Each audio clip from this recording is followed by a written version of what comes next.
Hi, I'm Francesca Papillo. I'm a rising senior and I'm a neuroscience major, so I have a chemistry minor. And I've also taken biochem, so I think I could be a good peer mentor because I've taken all these classes and done fairly well, and I think it's a class that a lot of people struggle with, so I want to be able to help fellow students just learn the right strategies on how to excel in chemistry classes.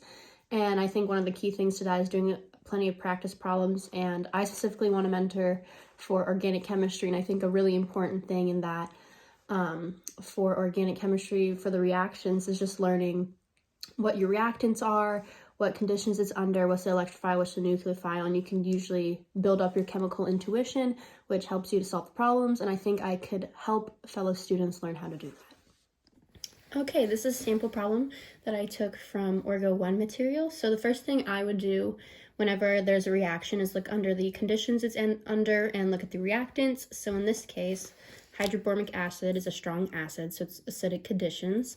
And in this acid, there is a dipole moment pointing from hydrogen to bromine because bromine is in the 7th column of the periodic table, so it's fairly electronegative. So there will be a partial positive charge on this hydrogen.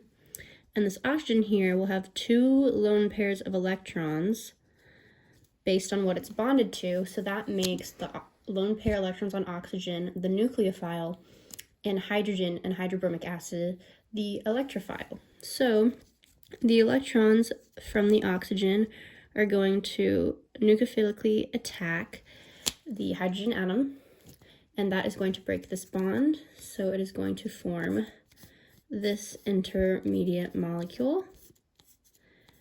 So it will have, the oxygen will have a positive charge because it's bonded to 3 atoms and has 1 lone pair. And then there's also bromine left in solution. And because the oxygen is positively charged, that makes it a good leaving group, and so it can undergo an elimination reaction.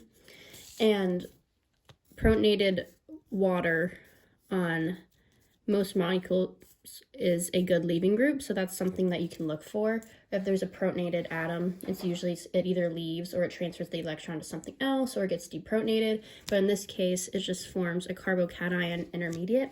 And in this case there's no rearrangements because it's a tertiary carbocation, which is fairly stable, and no hydride shifts or methyl shifts could make it any more stable.